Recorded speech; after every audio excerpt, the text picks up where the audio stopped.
So there's a force called a buoyant force, and that is described by Archimedes' principle.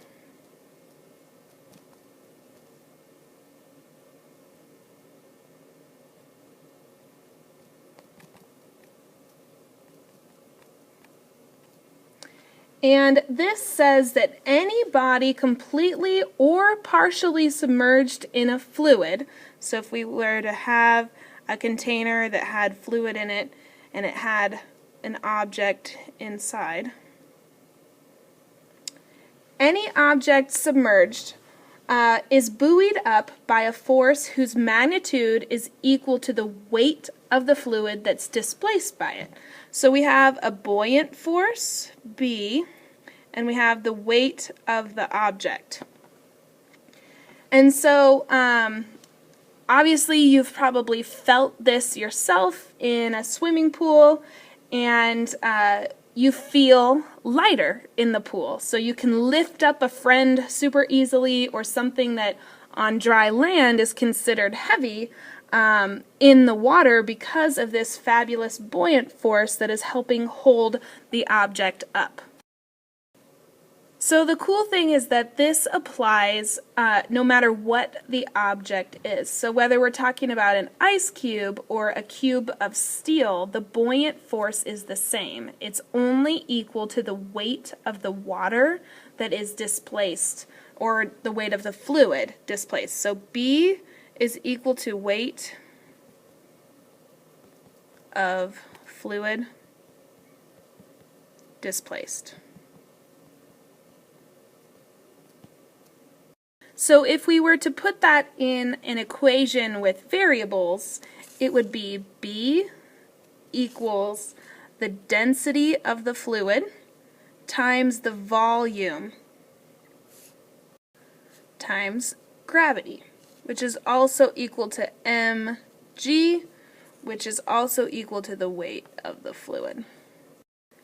We can also know some information about the object itself. So if the weight of the object that's submerged is W naught, and that's also equal to mg, which is also equal to rho naught v vg, then we can say something about both the weight of the fluid and the weight of the object.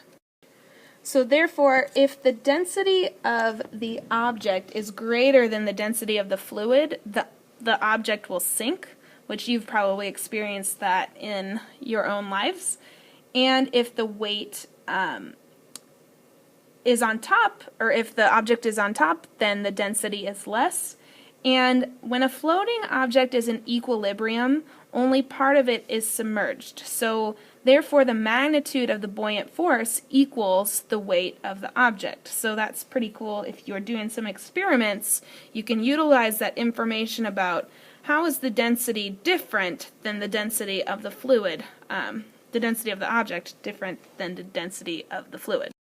So some real life examples of this working would be like a hot air balloon. The hot air inside the balloon is less dense than the cold air, so there's a net upward buoyant force on the balloon.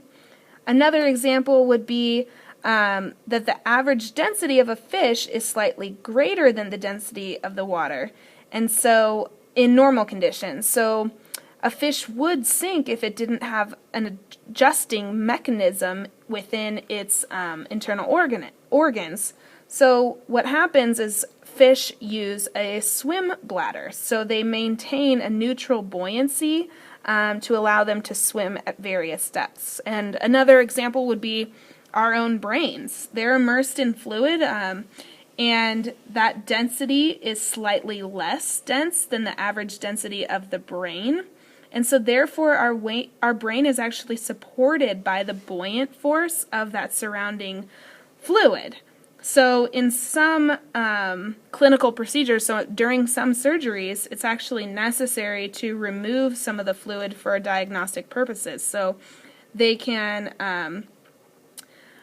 during those procedures, the nerves and blood vessels in the brain are under a lot of strain, in which they can cause discomfort and pain, and so they have to make sure that when they're done with the procedure that they actually restore that fluid so that the patient will basically not have extreme discomfort. So it's best in a lot of physics type problems that we'll do with this buoyant force, it's best to make sure that you draw a free body diagram. So that's kind of represented here, where I represent the forces with these arrows.